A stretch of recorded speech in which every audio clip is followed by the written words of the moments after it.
और हमारे साथ काफ़ी लोग जुड़े हुए हैं। तो पहला जो हमारे अक्षत सोनक जी हैं, वो दिल्ली टीम को लीड भी कर रहे हैं और उनका कुछ सवाल है सर आपसे, तो वो सवाल कुछ पूछना चाहते हैं आपसे। तो ओवर टू यू अक्षत जी। धन्यवाद अभिषेक जी।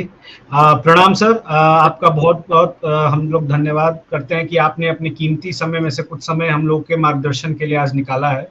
और मेरा सवाल ये है सर कि आपने प्रशासनिक एक इलस्ट्रियस करियर जिया है पूरे बिहार में, और आप आज जिस मोर्चे को संभालने का प्रयास कर रहे हैं, वहां से आप ऐसी स्थिति में होंगे एक दिन जहां आप सब कुछ परिवर्तन कर सकते हैं बेहतर के लिए। एक नए बिहार को बनाने के लिए आप वो सारी बुराइयों को दूर करके एक ऐसा बिहार बना सकते हैं जो कि आइडियल हो सकता है, इवन कि जैसा प्रशांत जी कहते हैं देश के 10 अग्रणी राज्यों में आ सकता है। तो आपके हिसाब से एडमिनिस्ट्रेटिव लेवल पे क्या और बेहतर बिहार में बदलाव हो सकते हैं? क्योंकि नेताओं का तो हमें पता है कि अधिकांश क्या वो कर रहे हैं और उनकी क्या पास्ट रिकॉर्ड रहा है। एडमिनिस्ट्रेशन लेवल पे क्या क्या आमूलचूल परिवर्तन की जरूरत है, वो प्लीज आप अगर हमारे साथ व्यूअर्स को बताएंगे तो काफी अच्छा होगा हमारे लिए। धन्यवाद। अक्षत जी, जैसे मैंने पहले ही बताया कि बिहार में आमूलचूल परिवर्तन की आवश्यकता है और ये हर एक विधा में आवश्यकता है। तो केवल आपने जो एडमिनिस्ट्रेशन की बात की, मैं एडमिनिस्ट्रेशन में रहा हूं, तो एडमिनिस्ट्रेशन में सबसे बड़ा चीज क्या है, एक उत्तरदायित्व होता है। और सरकार के जो सेवक होते हैं उसमें दो चीजें होती हैं। एक तो जॉब सिक्योरिटी होता है, जिससे वो काम सही ढंग से नहीं करते हैं और अपने उत्तरदायित्व को सही ढंग से नहीं निभाते हैं। तो हमारा जो अभी बदलाव यात्रा शुरू हुआ था, आदरणीय प्रशांत जी ने शुरू किया था, मैं ये कहना चाहता हूं कि वो सिताब 11 से शुरू हुआ था। और सिताब 11 जो है वो एक सिंबॉलिक था, मैसेजिंग था उसमें जो है, क्योंकि जयप्रकाश जी भी जो है संपूर्ण क्रांति चाहते थे। संपूर्ण क्रांति का मतलब है कि लाइफ के हर एक क्षेत्र में क्रांति। और जब आपका जो है सबसे पहले यदि सही सोच के लोग हैं होंगे सत्ता में, तो वो जो डायरेक्शन देंगे वो सभी क्षेत्र में अच्छी चीजें की बात करेंगे। और यदि अच्छी चीज की बात करेंगे तो क्रांति हर एक क्षेत्र में होगी। अब जैसे मैंने कहा कि अभी जो एडमिनिस्ट्रेशन है, इस पर सबसे बड़ा जो अभी एक कहा जाए इसकी जो शिकायत है या आरोप है कि भ्रष्टाचार काफी फैल गया। ये है, it's a fact of life. हम लोग भी अपने दिन में देखे हैं। और अभी आपको जो है बिना पैसे दिए हुए काम नहीं होते हैं। अभी मैंने देखा है, अभी मैं अपने घर पर ही हूं, मैं अपने पैतृक गांव में हूं, और हमारा भाई, चचेरा भाई हमसे 2 दिन पहले मिलने आया था। तो अभी यहाँ सर्वे चल रहा है। तो सर्वे के विरोध में जो है जनसुराज ने आवाज उठाई थी। हम लोग 3 बिंदु लेके जनसुराज में आवाज उठाए थे, जिसमें कि सर्वे की बात थी। सर्वे के बारे में हम लोगों को कहना था कि आज जो आप सर्वे कर रहे हैं, जैसे कि अभी जो मुंगेर जिला में सर्वे हो रहा है, इसके पहले जो सर्वे हुआ था 100 साल पहले हुआ था अक्षत जी। तो अभी जो सर्वे में जिसका नाम आएगा, तो पोता या परपोता का नाम आएगा, क्योंकि 100 साल में तो इतने जनरेशन तो आ ही जाएंगे। तो हो क्या रहा है सर्वे में कि वंशावली सही ढंग से नहीं बनाई जा रही। और ये जो सुप्रीम कोर्ट का फैसला आया था फरवरी 2005 में कि पिता के संपत्ति में बेटियों का अधिकार होगा, तो ये कर्मचारी घर घर में झगड़ा लगा रहे हैं। अब जो बेटियां शादी करके अपने ससुराल चली गई हैं, ये कर्मचारी उनको फोन करते हैं कि तुम आ जाओ, पिता की संपत्ति में तुम्हें भी हिस्सा मिलेगा। सुप्रीम कोर्ट ने फैसला दिया है और फिर समाज में भी एक परंपरा है।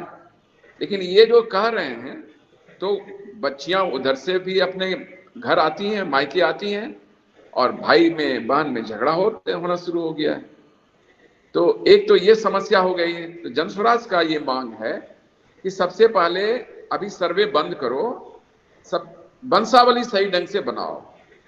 और वंशावली सही ढंग से बनेगा तब तो आप दाखिल खारिज सही करोगे, सही लोगों के नाम चढ़ पाएंगे। तो वंशावली बनाने में पैसे लिए जा रहे हैं और दाखिल खारिज यानी म्यूटेशन में पैसे लिए जा रहे हैं। तो ये दोनों पहले बंद करो और तब फिर सर्वे तुम शुरू करो। तो ये भ्रष्टाचार का एक नमूना है जो बिहार में हो रहा है और हम लोगों ने इसको डिमांड किया है।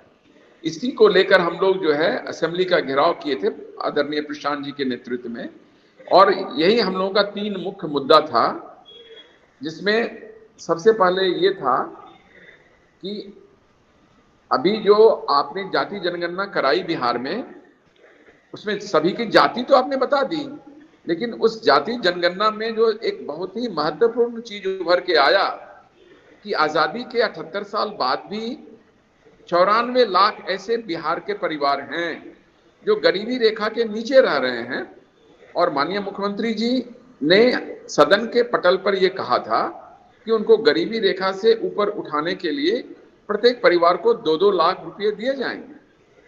तो हम लोगों ने जानना चाहा कि क्या आपने किसी को दिया है, और यही जानने के लिए हम लोग उनके पैतृक गांव गए थे कल्याण बिघा, जहां हमें नहीं जाने दिया गया। ये पहला मुद्दा था। दूसरा मुद्दा था कि आप सत्ता में आए थे तो आपने कहा था कि प्रत्येक महादलित परिवार को, प्रत्येक अति पिछड़ा परिवार को बांस के लिए 3 डिसमिल जमीन दी जाएगी। अभी तक आपने कितने लोगों को जमीन दिया? तो हम लोगों ने जो पता लगाया कि 2,34,000 लोगों को इन्होंने जमीन दिया है, उसमें 1,20,000 लोगों को कब्जा ही नहीं मिला है। तो अक्षत जी आप तो एडवोकेट भी हैं, जब कब्जा नहीं तो जमीन आपका नहीं है। तो 1,04,000 लोगों को ही मतलब एक तरह से कहिए जमीन मिली, जबकि ऐसे लोगों की संख्या बिहार में लगभग 50 लाख। तो उन्होंने इसका भी जवाब नहीं दिया। और तीसरा हमारा सर्वे था। तो इन 3 मुद्दों को लेकर हम लोगों ने स्टेट किया था और असेंबली का घेराव किया था, और मुख्यमंत्री जी उस पर भी जो है कोई सकारात्मक जवाब नहीं दिए। ये सरकार जो है अब काफी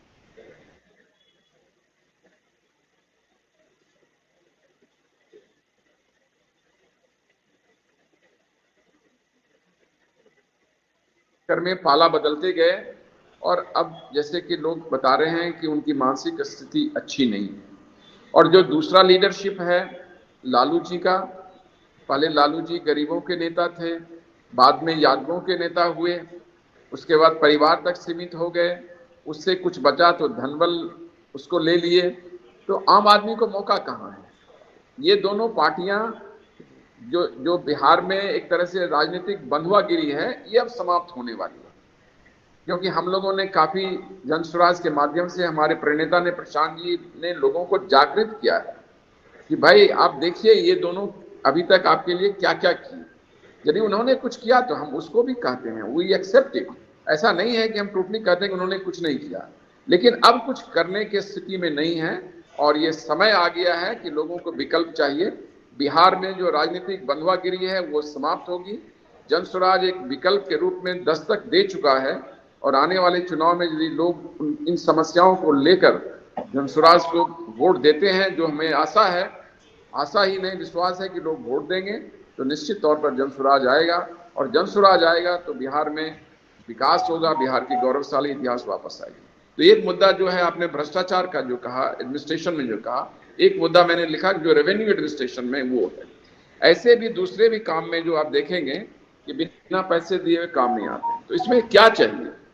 एक बार वाजपेयी साहब ने कहा था कि भारत में इंस्टीट्यूशंस तो अच्छे हैं, but there is crisis of character. तो जब कैरेक्टर हमारा खराब होगा तो हम किस इंस्टीट्यूशन कुछ भी बनाएंगे वो उस पर असर पड़ेगा। तो हमारा क्या कहना है, जो हमारे प्रणेता का क्या कहना है कि हम चाहते हैं सही लोग, सही सोच और सामूहिक प्रयास। यही यदि सही लोग वाले यदि सामूहिक जो हम लोग प्रयास करके सत्ता में आते हैं, तो सही सोच ही जो है उस चीज का केयर लेगी, और निश्चित तौर पर सभी विधा में अच्छी चीजें होंगी। नॉट ओनली एडमिनिस्ट्रेशन में, हर एक लाइफ में, हर एक जो लाइफ का पार्ट है उसमें अच्छी अच्छी चीजें होंगी। अक्षत में लगता है कि मैं आपके प्रश्न का कुछ उत्तर दे सका। सर आपका बहुत बहुत आभार, आपने बहुत ही गहराई से इस मुद्दे पे हम लोग को शिक्षित किया है। प्लस आपने वो जो गांधीयन विजन है कि कैरेक्टर से और मॉरल से समाज शेप अप होता है, उसको इंक्लूड करके जो आपने रिलेट किया, उसके लिए आपका बहुत बहुत आभार सर, धन्यवाद।